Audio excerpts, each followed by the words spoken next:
Call this meeting to order. We're going to start with the, let's start with the pledge leaders. Come on over.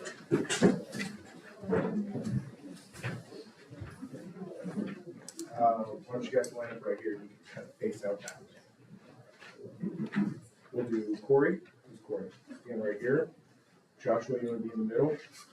And then Emily, you can be right here. And we can look at our parents because they want the picture. It's not about me. So, here we go. All right, Corey Mirafuentes, 6th grade. And this is what the teachers wrote. We 6th grade teachers are proud to honor Corey Mirafuentes, a 6th grade student at Magnolia Elementary School, for her outstanding character and leadership. Corey consistently demonstrates a strong work ethic, genuine kindness, and a quiet dedication to her school community. In addition to doing well academically, Corey serves as the secretary of her student council. She fulfills her responsibilities with care and precision, but what truly sets her apart is the way she leads by example. Whether she's helping a classmate, maintaining records, or simply offering a friendly smile in the hallway, Corey contributes meaningfully to the positive culture of our school. Corey represents the values we strive to instill in all our students: integrity, compassion, and commitment to community. With that, you get a cool certificate. You're welcome. All right, Joshua, you ready? Okay, here we go. This is what your teacher said. Joshua Grant is a remarkable 5th grade student in Mrs. Sowell's class at Magnolia Elementary. Day after day, Joshua arrives with a smile, a positive attitude, and an inspiring willingness to learn. He consistently strives to do his personal best, making his family and teachers incredibly proud. One of Joshua's most admirable qualities is his perseverance. Mrs. Sowell deeply appreciates how he keeps practicing and pushing through, even when the curriculum is challenging. Beyond his academic dedication, Joshua is always ready to help others. He embodies fantastic character traits, including respectfulness, responsibility, caring, generosity, and trustworthiness, which makes him an all-around amazing kid. Outside of school, Joshua is passionate about football. This part's hard for me to say. He's a huge Dodgers fan. And he also loves Disneyland, so that's pretty cool. When he looks to the future, Joshua dreams of becoming a professional baseball player. Hey, that would be a rad job. Mrs. Sowell is extremely proud of his hard work and effort for Joshua, the effort Joshua has shown this year, and eagerly anticipates all of his wonderful accomplishments to come. Good job, Joshua. And then Miss Emily Donahue. Here we go. Emily Donahue is Mrs. Bernal's 4th grade class at Magnolia Elementary. She's a very trustworthy student who always gets her work done and strives to demonstrate Magnolia pride every day. Although she excels in every subject, Emily's favorite subject in school is reading because she thinks books are interesting. She reads her books over an hour. You read books over an hour every day? That's a lot of reading, man. Her favorite teacher is Mrs. Larrabee because she makes learning fun and does many activities in the classroom. When she is at home, she likes to read, do arts, crafts, and play with her dog. Right now, Emily does not know what she wants to be when she grows up, but she is interested in working as a waitress. The dedication Emily has to her schoolwork, friends, family, and outside activities demonstrates many of the character traits that she possesses. Mrs. Bernal is extremely proud of her hard work and cannot wait to see what she holds in the future. Emily, that is for you.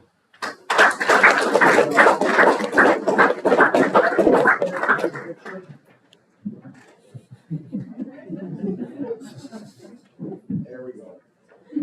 All right. You want to lead us in the Pledge of Allegiance? You guys are ready to say, ready to begin. Ready, begin. I pledge allegiance to the flag of the United States of America and to the republic for which it stands, one nation, under God, indivisible, with liberty and justice for all. Good job.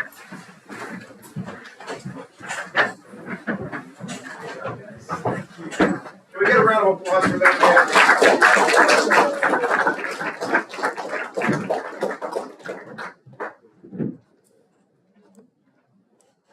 And you guys don't have to stay for the rest of the meeting if you don't want to, so run.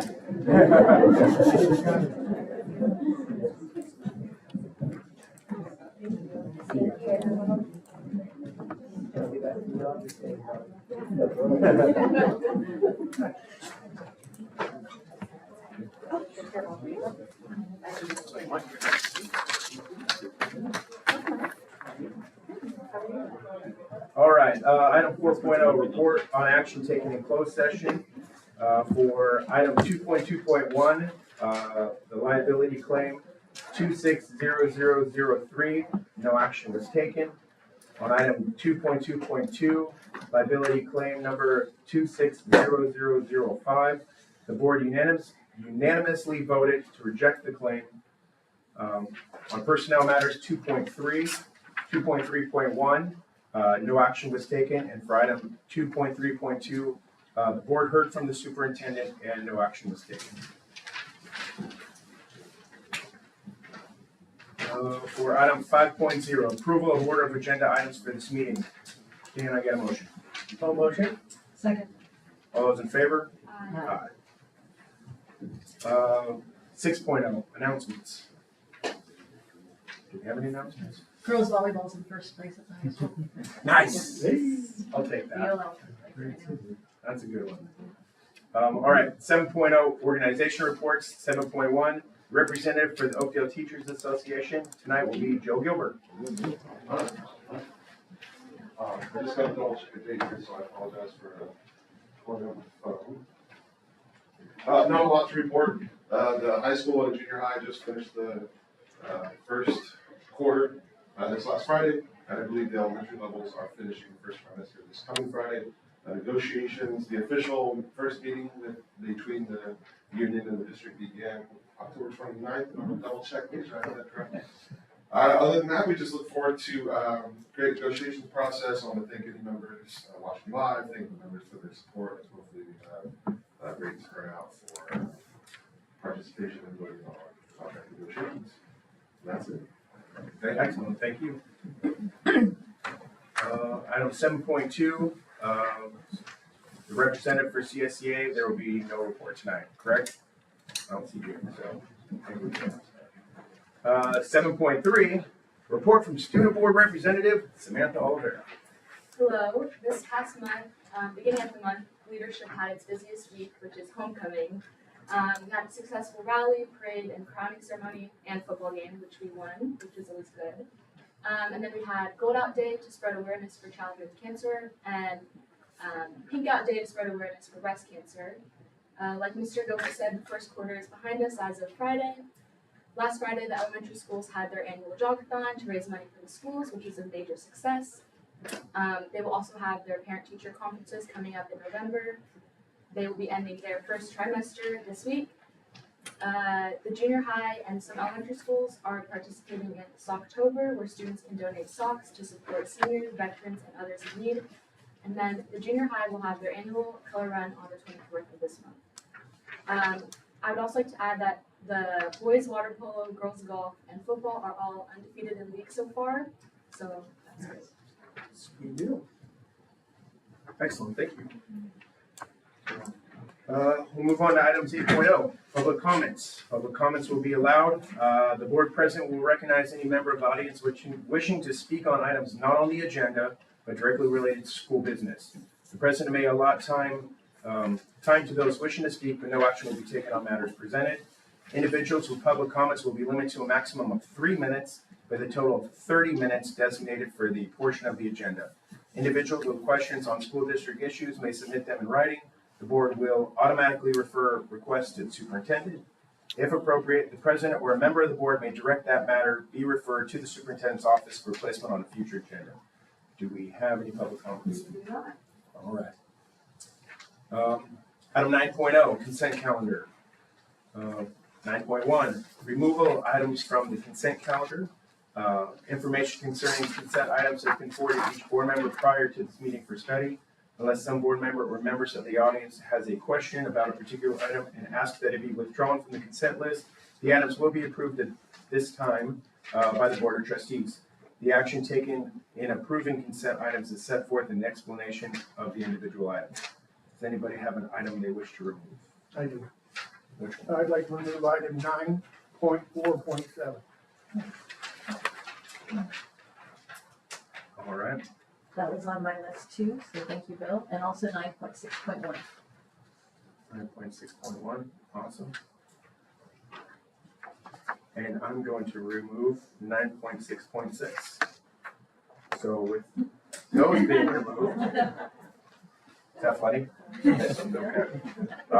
So with those being removed, you guys have anything else?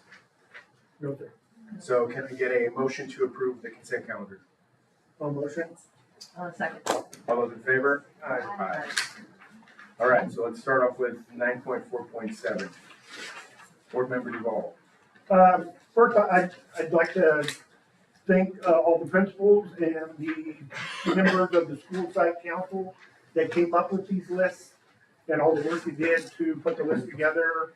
And it's a nice report. I actually read through all of them and glanced and I caught a couple things. One of my things is I noticed that you guys did a good job of listing some items, example, some things about sidewalks needing repaired or cameras not working, things like that. And so what I would like to have is like a progress report. With, maybe in 3 or 4 months or March or so, if each principal could basically give us a progress report on their school site. Okay? Absolutely. So I'll set a calendar for 2 times this year that we can just get an update on what's going on for each of the safety plans and the action plans. Okay, Absolutely. thank you. That's exactly what I was gonna ask. Thanks, Bill. Great minds think alike. I do have a question though, and I see Jeff's not here, Joni, so I don't wanna put you on the spot, but I don't understand the one, that's in here, desired improvement, loss prevention, violations corrections. Do you know what that's about? We know that's when the company comes in usually in the summer, and I wanted to just make sure everything was done on our campus. So that's why I still included it. It's usually a checkoff list that you need to repair, fix, or any sort of recommendation. Okay, So that's what that was still on there for. okay. All right. That was strange wording and I didn't understand it.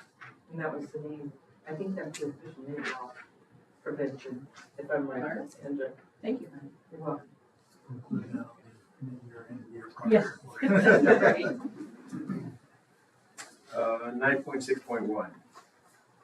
Oh, that one is the approval for administrative assistant job description. And I would just like us to add, under work year, it says established by the board of trustees. I'd like for us to add that the work year is 261 days, including district paid holidays. I just think we should have that in there. 261. 261 days. It is, right? 261 days? Okay. Generally, yeah, full year. Yes, Full year work year. yeah. We can make that addition. Could I recommend that you make a motion to amend? Sure. Do you want me to do that right now? Like, If there's no other discussion. You do it or? Yeah. If there's no other discussion, we would Yeah. I would just ask that okay, the current job description be amended. right. All right, For so the I for the move that record. we approve the job description for the position of an admin assistant to superintendent board of trustees as presented with the addition of work year 261 days, including district paid holidays. I'll second that. All those in favor? Aye. We'll move on to 9.6.6. Speaking of the job description for administrative assistant, like superhero or something else. For those that don't know, Debbie, our administrative assistant, who's been with us for a little over 23 years, right? Has done a phenomenal job. Literally anytime I think I've ever texted her, called her, or emailed her, it's within seconds or moments, something happens and I get a reply. Or I get, stand by, I'm gonna check that out, but then it gets a very diligent email to follow that up. So at least for me, I've always gotten every answer I've ever had, and I ask some pretty weird questions sometimes. So I'll keep her on her toes. She puts board meetings together, she gets here early, gets everything set up, and I don't even know what else she does, but she keeps Larry sane, and that's all I really need, so. It's a big job. So I want to say on behalf of the board, thank you very much for your time and everything that you've done. Keep the wheels rolling on the bus, so.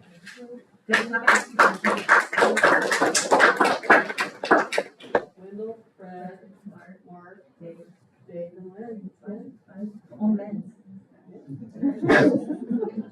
Well, I can certainly say Debbie's an original.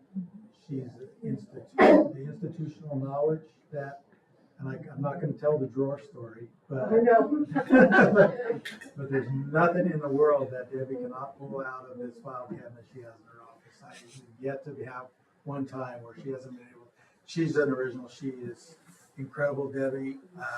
I don't think anybody will disagree that if anybody's gonna miss you more, it's gonna be me. Clayton's right, Debbie, we all rely on Debbie so much. And, but she's a quality caring individual for the district that she said she'll still be around to help us out. Thank you for that. Thank you for the dedication you've given this district, the dedication and the love that you're going to continue to give us because you said you're a phone call away. And we just cherish that type of dedication and that kind of commitment for our kids. Again, huge shoes to fill, but thank you, and we are tremendously indebted to you for serving in the capacity with your skills that you have for so long. Thank you. Thanks for hanging around so long for me. The next person that comes after you has to fill the candidates on your desk. That's like a requirement. Yeah.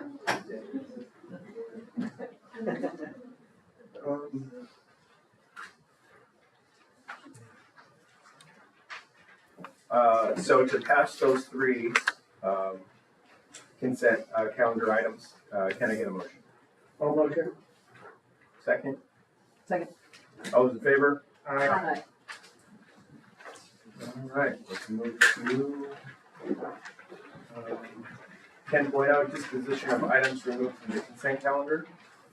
Oh, no, we already did that. That's what we just did. 11.0, reports. 11.1, report on 100 students at Oakdale High School. Student board members, Samantha Oliver.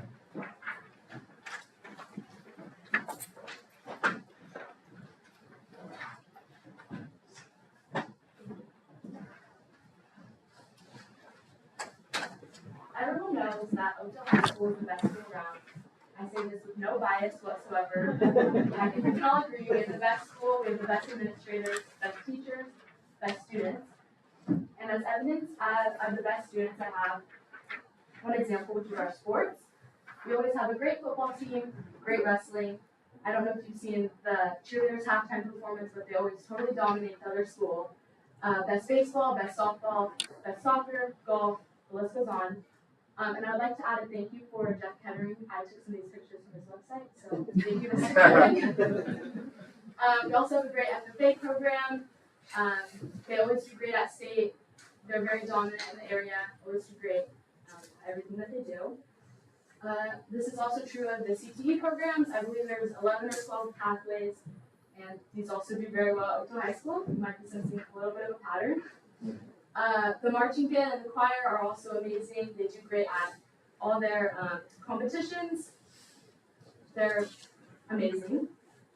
Same is true with academic. I'm pretty sure they have a really strong county streak going on. Every year they win. Also doing amazing at state, and individuals are going very far. They're very dominant. So much so that all these achievements get put in the newspaper at the end of the year, and it takes up a whole piece of paper. I can't read a single one of these lines because the font is so small, and it's too small to fit everything on it. Which leads us to our test scores. So we're very dominant outside of the classroom. So you might be thinking, well, is the same true of inside the classroom? And as you can see by this graph, it is true inside the classroom as well. Oakdale's in the red, the average is in the gray. These are the 2024 state test scores in English. Oakdale is well above all the other schools in the area. Same is true of science, math, and then just to prove to you that it wasn't a fluke, I also added the 2023 test scores. Oh, and I would like to add that these are not just the high school. These are district-wide test scores. So same is true this year. Oakville's at the very top, well above the average, well above every other school in the area. We're very dominant in English, science, and math. So what happens when Oakdale students graduate? We're doing amazing inside the classroom, inside and out of the classroom, but there seems to be a little bit of a disconnect when students graduate. So let's take a look at UC enrollment. This is a picture of UCLA, which is, I'm in the process of applying to schools right now. This is a great school I'd love to go to. But as you can see by the red bar graph, Oakdale's at the very bottom of enrollment of UC campuses, around 3%, which is very low. We're much lower than a lot of schools in the area, which are very comparable schools as far as like demographic and size, things like that. So for 2021, we were at around 3%, with some schools almost going 5 times as much as us. The same is true of 2022. We're still towards the bottom, around that 3% mark. Same is true for 2023, and same is true for last year, or no, not last year, 2 years ago, 2024, around that 3% mark, with other schools well above us. Which brings me to CSU enrollment. This is a picture of San Diego State, another great school that I'm going to be applying to. We're a little bit better, around 10%, which is better than the 3%, but that's still pretty low, especially compared to some of the comparable schools like Pittman, Riverbank, Ceres, all the schools in the area. Some of them have more than double. 2021, 2022, similar, same, around that 10%, and 2023, around that 10%, 2024, just below it. So you may be wondering how this compares nationwide. So the yellow is the nationwide, which is around 45%. Oakdale is around 15%. So that means that nationwide, the average is getting around 3 times as many students into 4-year universities as Oakdale High School. And we have concluded that to get to the national average, around that 45% mark, Oakdale would need an additional 100 students. So if you can read my shirt, or if you saw the item on the agenda, you might know where this is going. But we need an additional 100 students to go to college. And that's when we came up with the idea for this campaign. Now, I'm not saying that this is going to happen overnight, or that even in the next couple of years we're going to get 100 extra students in college per year. But even if it's over the next 10 years that this happens, that would be great. Or, you know, a couple students every year, that would be great. So this is our logo. I'm wearing it on the shirt, but the whole idea of the campaign is to get more people interested in college. And this is another one of our logos. We we didn't even know that 100 students spells out the letters OHS when we came up with this club. So when we discovered this, we knew it was practically fake. We had to do it. So that's when this started. This is the organizing committee, which the organizing committee is kind of the recruiters of the whole campaign, the brains of the operation, coming up with ideas for future meetings, things like that. We all have the shirts. Yes, and you might be wondering why everybody's holding burritos. That's kind of our thing. We lure people into the meetings with burritos. It gets them more excited. Yeah, it works. And then, yeah, so that's our organizing committee. We have our advisors, Ms. Hammond and Mr. Gilbert, who's here. We're very thankful that they decided to participate because they're both very busy around campus, but they thought the idea was good enough to want to be involved. So one of the main things that we do with this club is called Lunch and Learns. We're at lunch. There will be a featured college and a featured career.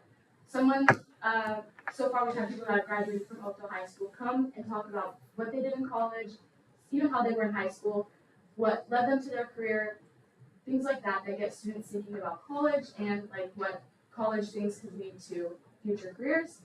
We have a social media, 100 students on Instagram. We post many different things. We'll be on that. We're planning on doing a recent graduate panel. So there'll be students from last year's graduating class, 2025, who during January hopefully will be home on winter break and kind of talk about their experience as college students so far. Hopefully they'll be saying that they're having a great time at college, they're learning a lot, things like that. And then we're also going to do a students who applied panel. As I previously mentioned, I'm applying to schools right now, and it's very hard, it's time consuming. And no senior has done this, obviously, so I think it would be very beneficial to get a panel of students that kind of talk about their experience, what they wrote about, and even things that they did in high school that could help underclassmen get thinking about applications. And then we want to do a signing and announcement night. I'm sure you've seen this either on Instagram or we do it with our sports, people that are signing for sports. But we want to do something similar for people signing to different colleges. It's basically you wear the shirt, you sign the banner, take pictures, just a nice event. We want to do an Oakdale Junior High School outreach to get students thinking about this club, thinking about the campaign, thinking about college, because believe it or not, things that you do in junior high can affect high school, which can affect your college application. And then we want to do community outreach where we'll reach out to clubs and get them thinking about the different clubs around town and get them thinking about this club. We're kind of considering doing some college visits. I know some clubs on campus do college visits already, but there can always be more. People are always saying different colleges they want to visit, so I think this would be beneficial. And then merch. I'm wearing merch right now. It's another thing that gets people excited. We get a t-shirt. I see them all around school, so that's really cool. This was kind of our first thing of the year, which was Club Rush. We handed out donuts and flyers about college, and it was able to help promote our first lunch and learn of the year. We got a lot of people learning about the club. This was our first lunch and learn. Oh, sorry. This is our first lunch and learn, which was last year. It was 2 lawyers. One of them is actually my dad and his old coworker, Brandy Barnes, who both went to Oakdale High School. They talked about their paths to becoming lawyers. They talked about high school, college, and law school. We had a good turnout, and then the next one we have an even greater turnout with Brett Gilbert, who is a tech salesperson who went to Chico State. He talked about his path to getting this career. He actually learned in college that he really liked sales, which helped him get to where he is now. And then this is our Instagram, 100 students. As you can see on the left, after Brett Gilbert came, we did a featured college, Chico State, where we talked about different financial things at Chico, different programs, majors, a bunch of different information about Chico. So that's kind of things that you can expect to see on Instagram, along with advertisements for our first and second event. And then for our next lunch and learn, we'll be having an agricultural engineer at the end of this month.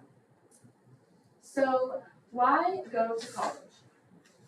A big thing for people is always financials. So as you can see on the right, people that graduate with this high school degree make around an average of 1.6 million in their lifetime, whereas people with a bachelor's degree make around 2.8 million, which is a very big difference. But there are also other benefits such as unemployment. This has been studied a ton, so there's endless benefits to going to college. And then another thing that often veers people away is the price of college. But what a lot of people might not know is that the sticker price greatly differs from the actual price. So, for example, I know now we're seeing some schools are upwards of like $100,000, for example, like NYU. But in reality, close to nobody pays that much of the price. And people are saying college prices have gone up, when in reality, this chart shows that the actual price, not the sticker price, the actual price actually has gone down for colleges. Can we ask questions now, or do you want to wait till Yeah, the you end, can ask Sam? questions now. Okay, so that one caught me because I'm right in the middle of paying for college for my kid. And that 2470 that's there looks really great. But I see at the bottom it says after taking grant aid into consideration, and I think most middle class families, which is what we are, I am, we pay all of it. We don't get anything. And I don't know how big of a group that is, but I actually did a little checking. I think this is awesome that you did all this. This is really great that you're doing all of this. I did a little checking on just some of the UCs here, and like I thought, well, let's go UC Santa Barbara because that's kind of pricey to live there, and let's go UC Merced because it's not. And I was looking at it, and the $16,000 tuition for UC Santa Barbara per year, and $15,000 for UC Merced. Then some of the information was depending on your family's income. The smallest amount I could get for people that were $0 to $30,000 family income was still like $8,000 a year. So I'm just curious where your information came from because I want to look that up. I don't know where this exact chart came from. I believe most of them are from, I don't believe this one is, but most of them are from the SUS for UC websites. But I have a slide coming up that talks about some specific statistics about like who some people pay no tuition at all. Yeah, I'm not really sure exactly like Yeah, that'd be great, Jim, thanks. Yeah. Because this is fascinating to me, yeah but I would like to see where that information came from. yeah. UCs are more expensive than CSU. Sure, Yeah. of course. I'll Yeah. follow up with you on that. Okay. So next is the Social Mobility Index, which provides information at the bottom. It says it's based on affordability, accessibility, high graduation rates, good career outcomes, and out of 1,206 colleges, these are the top 30, and 14 of them are in California. We have amazing colleges right here in our backyard, so it would be nice if OJUSD students were taking more advantage of that. And then these are some of the stats that I was referring to. That 80% of CSU students qualify for financial aid. 4 out of 5 CSU students who apply for financial aid pay no tuition at all. 64% of CSU students graduate with 0 student loan debt. And this is from the CSU website. And then similar statistics are true of the UC affordability. 67% of UC undergrads get grants and scholarships. 35% of UC undergrads qualify for Pell Grants, and 64% of California students graduate with no student debt. So we have 2 of the best school systems right in our backyard, and it would be nice to send more people to these colleges. I would also like to add that UCs automatically admit I believe it's 9% of the graduating class into their schools.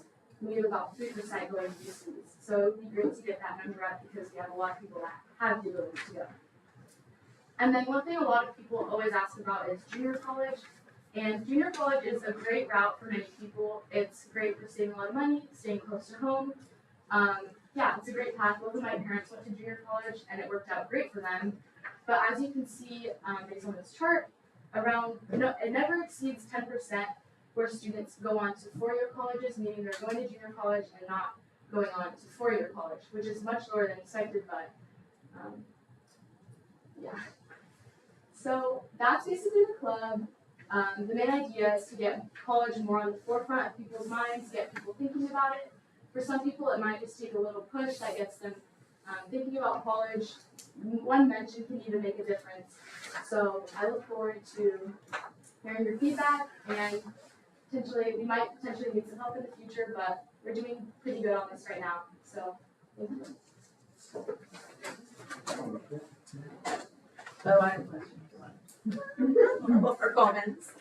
Can I just make up one apology? I didn't realize, I talked to your advisor, Mr. Gilbert, that after on the agenda, it's 100 and a number, and he clued me in on the OHS, Yes. so I apologize. No. I should have wrote out the full name. Okay. So, Yeah. One of the students OHS. I won't make that mistake again.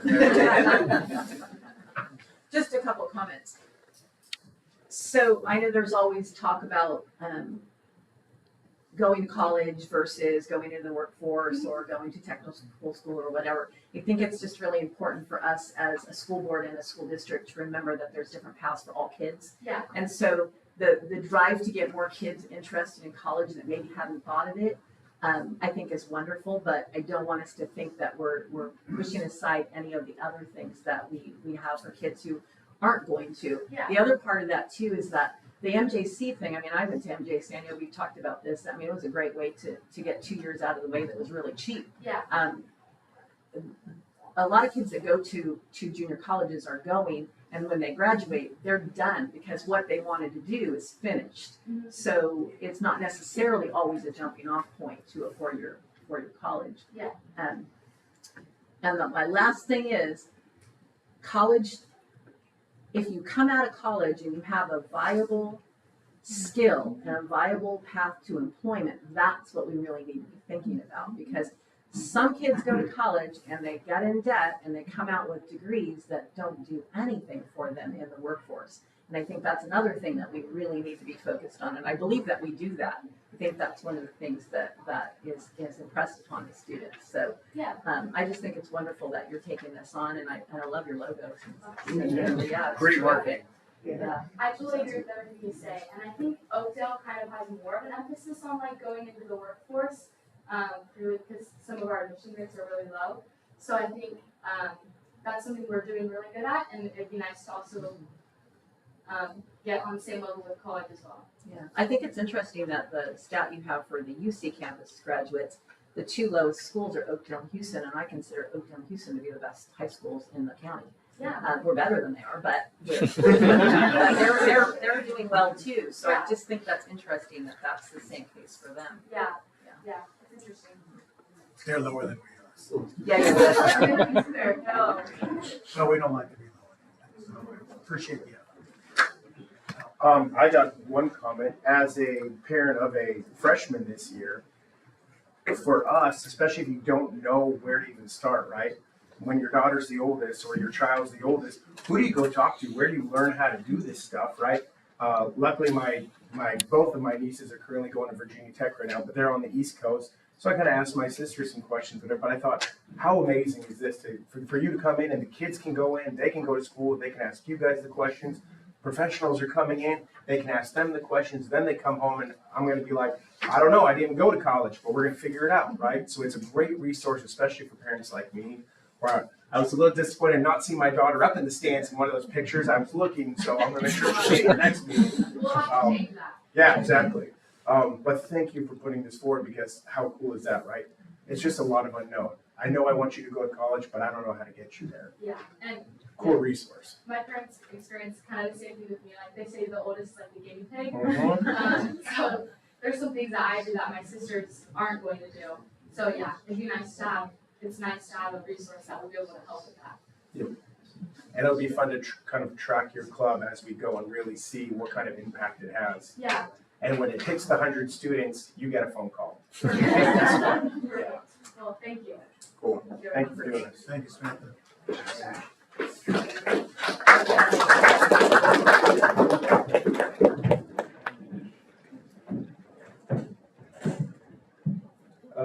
11.2, report on the SBAC scores, Keelan Wegner. Although I think Samantha was going to steal your job as she was clicking through all the slides tonight. I was like, oh. Sorry. Oh, good. So I wanted to add one thing. First, I want to say thank you, because the more support there is from the more angles for students to think about college, the better. So, I can talk about it from a district level. Teachers can talk about it. Admin can talk about it. But when people start hearing it from other students, that's when I think it will make a difference. So thank you for the work you're doing on this. Thank you. I also wanted to say that there's a new program called the California College Guidance Initiative. It's going by CCGI, and this is it's from the state of California. And I had a meeting last week. We did a webinar. One of the counselors was there. Vice principal from the high school was there. I was there, and our data analyst was there. And we were so impressed with this platform. And they not only have lots of information about colleges, but tons of information about careers and how to get to those careers. And I'll be doing a report on it in the future. I'm not going to take up a lot of time with it now, but there are some good things happening that will start impacting our 6th grade students. 6 through 12 will start being able to take advantage of this. So more to look forward to. But in the meantime, I know you've all been looking forward to a report about the SBAC score. Yay! All right, so this slide shows our growth over time. So we have ELA, the first set of columns, then math, then science. Gray is 23, the red is 24, the yellow is 25. And I've rounded the percentages so that would just look a little less cluttered. But you can see that in all 3 areas we are making slow but steady growth. And that's kind of that slow but steady growth is sort of the theme of what our schools are doing this year for SBAC. So this is a test that students took last April. Okay, so it's been school-wide, and this is all met or exceeded standards. So again, 23, 24, 25, I put that there so we can see that growth and kind of celebrate what's happening. So Cloverland in both ELA and math, nice steady growth, and also in science. So CAST is the California Science Test, it's called CAST, but that science is only taken in 5th grade. So this is cohort data as well. We have the fifth graders from Cloverland and their scores, and you can see that they have increased very nicely. Here's Fair Oaks. Again, we see that growth, slow but steady, 6% growth in math, which is wonderful. And in science, great year last year, still a good year this year.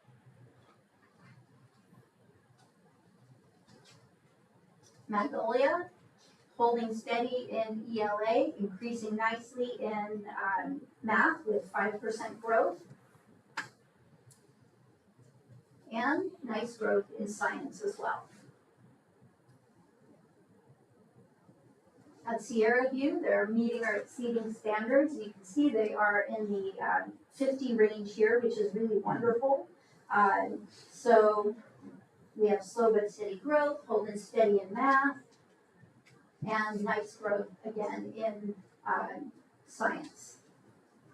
So an 8% increase there. Now, junior high is a little bit of a sticking point. So this is where we have a lot of work to do. Okay, you can see that junior high ELA and math, we dropped this year. So work to do. Junior high, you know, is its own interesting cultural experience. However, the students they still need the background. We still have to push them so they can excel. Oops. Here's junior high science, which did make some strong growth. Could it be stronger? Yes, and that's what we're going to be working toward. This is just 8th grade. Students take the science test in 5th grade, 8th grade, and then one time in high school. Oakdale High School, very nice growth. So we have 4% in ELA and 9% in math. Last year we had a big dip and we have bounced back from that. I'm saying we like I can own any of this. The math department and their students have bounced back very nicely from that.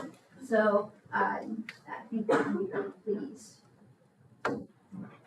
In science, 23%. So it's good growth, but 23%. Meeting or exceeding standards is really not okay, and that's something we're going to have to continue to work on. East Stanislaus, it's our continuation high school. They made 6% growth in ELA, and they dipped quite a bit in math, but the dip is 2%. It's less dramatic than it looks here, and it does match what happened in 2023. Mr. King is already making a good plan for how to increase these scores. Here is their CAST data. Up 2% after a big drop last year. Now, one thing, this was a slide that I actually don't have in your packets because I just got the data together today and I added it. And that is what our subgroups are doing. Remember that our subgroups are always a big part of the work we do, of course, and are reflected in our dashboard. And I know this is small. I'll send this out to you guys so you can see it better. But this is students with disabilities, okay? And you can see 22, 23, 24, 25. And what I want you to notice is the steady growth. This is district-wide data, the steady growth in actually all three of these subgroup areas. Students with disabilities, English learners, and our socioeconomically disadvantaged students. In all of them, you can see that they are growing quite a bit in English, and that the growth continues in math. In ELA, students with disabilities were up 5%. In math, they were up 3%. English learners were up 7%. And this is from 22 to 25, up 7%. And in ELA, and 4% in math. And our socioeconomically disadvantaged students were up 6% in ELA and 5% in math from 2022 to 2025. And so it's not a perfectly straight line, but it's a pretty positive growth. So, and these are groups that don't always grow as quickly as we'd like them to. So I'm very, very pleased, and I wanted to share this here tonight. Now, new terminology for SBAC in 2026. Right now, we say met or exceeded standards, so we've been looking at these two in all these graphs: standard exceeded, standard met, standard nearly met, standard not met. The state decided that was not clear what was happening. So for the 2026 SBAC, so we'll be taking that in April, they have changed the labels. So instead of standard exceeded, it will be advanced. Instead of standard met, it will be proficient. Instead of standard nearly met, it will be foundational. And instead of standard not met, it will be inconsistent. That makes no sense to me. I know, I'm trying not to laugh. So, these terms were decided on by the state after a prolonged, I don't know, fight seems like too strong a word, but prolonged public input sessions, and this is what they settled on. And I agree, they do not make sense. They do not make sense. And I don't understand. I personally don't understand how what we've had is unclear. But here we are. This is what we're going to see in 2026. So we'll make sure that we get the word out so everybody does understand what this new terminology means. So Samantha talked about how Oakdale is always tops, and we really want to keep that, and we have kept that this year. Oakdale is top in the county among unified districts. I include Modesto City Elementary and Modesto City High School districts, even though they're not unified. I include them here just because they're big. And but among unified districts, Oakdale again this year has the best scores in the county. In California does top us in both math and science, but not by much, not by much. So we have work to do, absolutely.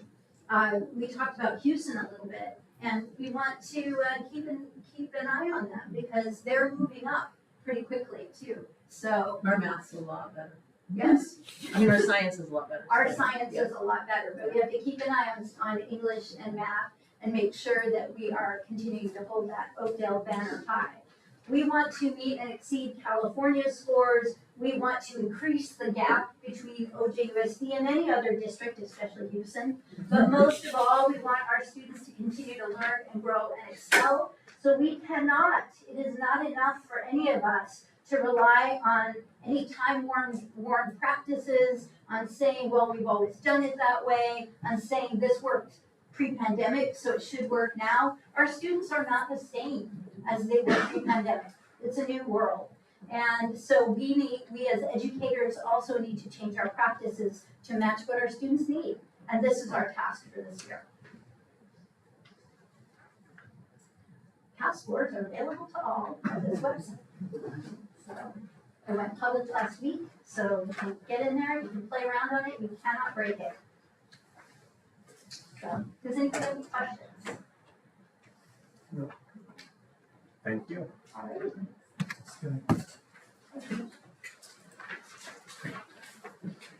Item 11.3, first reading of revision to BPAR 3230 federal grant funds. Andrew Booth.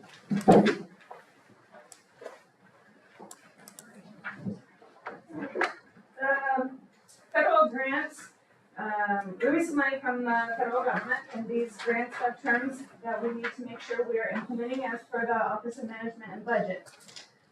Regulations have changed over the last few years as it relates to federal programs and federal grants, so we're recommending revisions to our board policy and administrative regulations, which include standards related to allowable costs, procurement, cash management, audits, records, including requirements for employees' documentation for their time and effort related to our federal funds.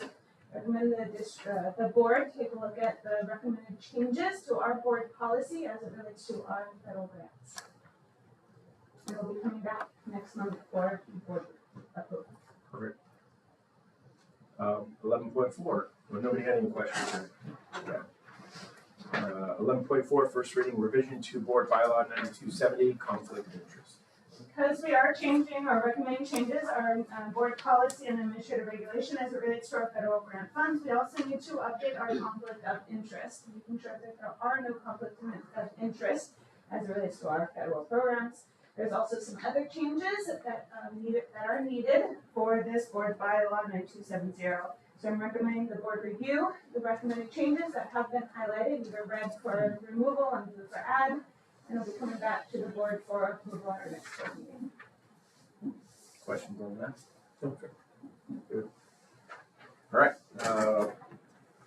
thank you very much.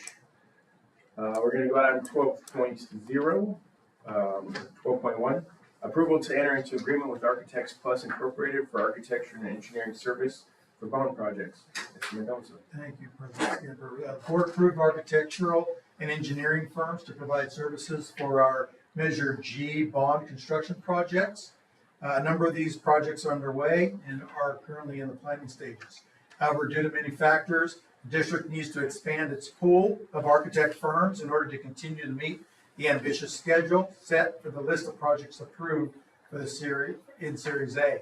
I presented the statement of qualifications for the architectural firm of Architectural Plus Incorporated, which demonstrates the experience and the performance record expected by the district to utilize as an additional resource for our Series A projects. If approved, the district may negotiate contractual terms and conditions based upon the project selected. Each agreement and fee structure will be confirmed to be acceptable within industry standards, and each potential contract will be ratified by the board. Therefore, I recommend that the Board of Trustees authorize myself, the superintendent, to add Architecture Plus Incorporated to the pool of firms for architectural and engineering services under the district bond program. Excellent. Can I get a motion? I'll motion to approve 12.1. Second? Second. All those in favor? Aye. Unanimous. 12.2, approval of architect contracts under Series A bond funding for OHS gym and girls locker room and OJHS classroom conversion to a student services center. Also, Mr. Mendoza. Yes, on August 11th, at the August 11th board meeting, a list of prioritized projects were approved by the board. Two of these projects included the modernization of the Oakdale High School gymnasium and the girls' locker room. As well, the other project included on this list tonight was a conversion of a classroom building at Oakdale Junior High School to be converted to a student services center. The board previously authorized the superintendent to enter in agreements with the select firms of architectural firms for these projects. After considering proposals and careful analysis, our program management team, Pacific Program Management, procured Architecnica for the OHS Gymnasium Locker Room project and Pratt Architecture for the Junior High Student Center project. Contracts for these projects have been presented to the board, and both meet the terms and conditions as established by the district. Therefore, it's recommended the Board of Trustees approve these contracts as architect of record to Architecnica and to Pratt Architecture as presented. Any questions on this? I just want to make sure that it's noted that when we talk about the OHS gymnasium, that also includes the boys' locker room. Yes, the entire gymnasium. No, I know, I kept getting Roof, confused. HVAC, yes, lobby, lobby, everything, yeah.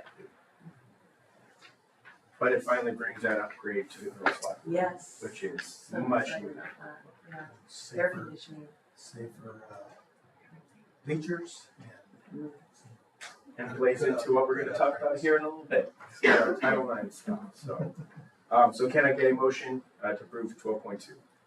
I move that we approve the contracts with Architectica and Pratt Architecture as presented. Second. I'll second. All those in favor? Aye. That's unanimous. 12.3, approval of resolution 252605 proclaiming Red Ribbon Celebration for Meeting Cologne. Good evening. This evening I bring forward resolution 252605 proclaiming Red Ribbon Week celebrations. Elementary schools will celebrate Red Ribbon Week October 20th through the 24th, and the secondary site October 27th through the 31st. The Red Ribbon Week celebration began when Drug Enforcement Administration DEA agent Enrique Carolina was murdered by drug traffickers in Mexico in 1985.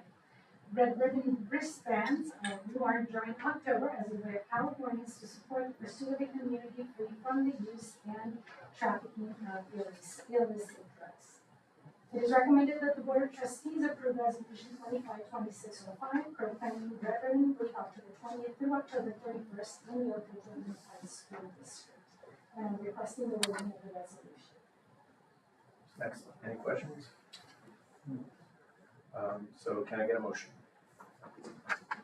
On motion to approve 12.3, resolution number 25-2. Oh, actually, I take that back. It's a resolution, so we need to do a roll call vote. Correct. That was my fault. Oh, still make a motion. I'm working on it, that's right. Okay, here we go. So we got a motion. A second. Second, there we go. Board Member Taylor. Aye. Board Member Duval. Aye. Student Board Member Olivera. Aye. And Board President myself, aye. Sorry, let's do that. That would be great. Armida, thank you very much. 12.4, approval of first quarter developer fee report. Sandra Booth. The report included is all collections from July 1 of 2025 through September 30th of 2025. They include in East Oakville an ADU, in addition a replacement home and a new home. There was also a new build in Meadowland and a new build in Tesora Homes. Valley Home had an addition as well as in the sort of West Oakdale country area, and 2 new homes were built in the country. That includes all the collections for July through September of this year. I have this report to approve this quarter's developer fee report. Excellent. Any questions? Can I get a motion? I move we approve the first quarter developer fee report for 25-26 fiscal year. Second? I'll second. All those in favor? Aye. It's really easy, but there's only 2 you guys. I pretty much know where I'm going. All right, let's go to 12.5, approval of resolution 252606, supporting Title IX and fairness in girls' interscholastic sports. This one's me. So a little background on this. Title IX of the Education Amendments of 1972 is a federal civil rights law that prohibits discrimination on the basis of sex in any education program or activity receiving federal financial assistance. Its implementation has led to significant expansion of athletic opportunities for female students. Recent developments have introduced legal and policy debates regarding the interpretation of sex under Title IX, particularly concerning the participation of transgender athletes in girls' and women's sports. School districts across the country have considered resolutions to petition for a particular interpretation of Title IX and state athletic association policies that focus on preserving athletic opportunities and ensuring a fair, competitive environment for female students. Analysis, the legal landscape regarding Title IX and transgender student athletes is subject to change based on new federal laws, state laws, and anticipated court decisions. The U.S. Department of Education has issued guidance and new regulations attempting to clarify Title IX scope. California has its own laws on gender identity and expression. Likewise, the California Interscholastic Federation, CIF, maintains bylaws regarding student-athlete eligibility, the disparities of which interpret a legal standard superseding the other is currently being tested in the courts. Recommendation, it is recommended that the board consider this resolution to affirm its support for Title IX and calls on athletic governing bodies to uphold its protection by ensuring fairness in girls' sports, and that copies of this resolution be forwarded to the Governor of the United States, the California State Legislature, the California Department of Education, and the California Interscholastic Federation to demonstrate OJUSD's commitment to protecting female student athletes. And the resolution in and of itself. I'm going to go ahead and read it, just so everybody knows. Resolution number 252606. Resolution of the Board of Trustees of the Oakdale Joint Unified School District supporting Title IX and fairness in girls' interscholastic sports. Whereas the Oakdale Joint Unified School District, OJUSD, is committed to upholding fairness, safety, and equal opportunities for all student athletes, and whereas Title IX of the Federal Education Amendments of 1972 was enacted to prohibit sex-based discrimination in any education program or activity receiving federal financial assistance, ensuring that female athletes have equal opportunity to compete and excel in sports. And whereas Title IX has played a critical role in expanding opportunities for female athletes, promoting fair competition and increasing access to scholarships and other athletic advancements. And whereas biological differences between males and female athletes can create inherent advantages in competitive sports, particularly in categories designated specifically for girls. And whereas the California Interscholastic Federation, CIF, is responsible for governing interscholastic athletics and must ensure that policies align with the principles of fairness, safety, and equal opportunity outlined in Title IX. And whereas protecting the integrity of girls' sports is essential to maintaining an even playing field for female athletes and preserving the intent of Title IX. Now, therefore, be it resolved that the Oakdale Joint Unified School District affirms its unwavering support for Title IX and calls on athletic governing bodies to uphold its protections by ensuring fairness in girls' sports. And be it further resolved that copies of this resolution be forwarded to the Governor of California, the California State Legislature, the California Department of Education, and the California Interscholastic Federation to demonstrate OJUSD's commitment to protecting female student athletes. Are there any public comments on this? There's one from Ryan.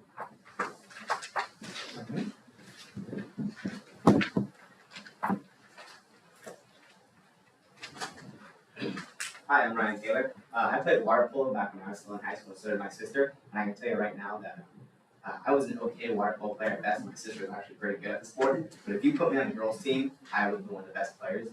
And so we need to ensure that our girls have a fair integrity when they're playing their games and whatever sport they choose. So we need to make sure that the sexes are divided and that we have fair games and fair play for all people of all sexes and such. Anyway, thank you. Thank you. That was it? All right. So we will call for a vote. What's that? It is resolution. Oh, so can I get a motion? Yeah, I move that we approve resolution 25-26-06 for Title IX and fairness in girls' interscholastic sport. Second. I'll second. Move to a roll call vote. Board Member Taylor. Aye. Board Member Duval. Aye. Student Board Member Oliveira. Aye. And myself, Board President Stemper. Aye. 12.5 passes unanimously. 13.0 information. Mr. Mendoza. Okay, thank you. Again, fall's heating up, and like Samantha said, we have a lot of success and a lot of great things happening in the district. So, coming up throughout October, early November, we have our Oakdale High School band who will be competing at Santa Cruz on October 18th to defend their title. I believe they won there, I think they won there last year. Ribbon Week, as Armida had mentioned, at all of our elementary sites next week, October 20th through 24th. We have our Oakdale High School Drama Club production of Trap at the Oakdale High School Theater. Those performances will be Thursday, October 23rd at 5 p.m. That's a student-only preview. Okay. On Friday, October 24th, and on Saturday, October 25th, there will be a 7 p.m. showing at the theater, and finally a matinee performance on Sunday, October 26th.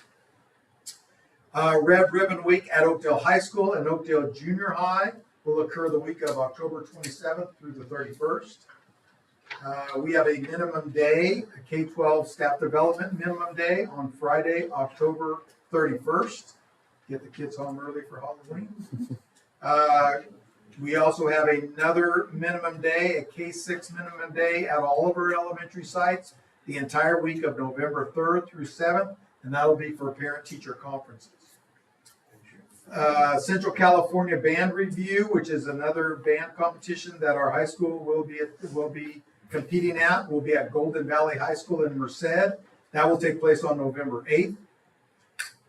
We have a couple days off. School closed on Monday, November 10th, prior to the following day, which is Veterans Day. Veterans Day holiday is Tuesday, November 11th. So the school will have a 4-day weekend on that week. And that does our information. Sam, when did you say the color run is for the junior high? I believe next week. The 24th? Yeah, thank you. Color run, 2 o'clock, junior high. Next. On the 24th. The 24th, October 24th. All right, item 14.0, does anybody have anything they'd like to add to the next agenda? Nope. All right, 14.1, report on dashboard, or if the state data is not released, it'll get pushed out to December. 15.0, next meeting, Monday, November 3, 2025 at 6:30 p.m. in open session at the OJUSD Technology and Staff Development Center, 331 Hinckley Avenue, Oakdale, California. This meeting is adjourned.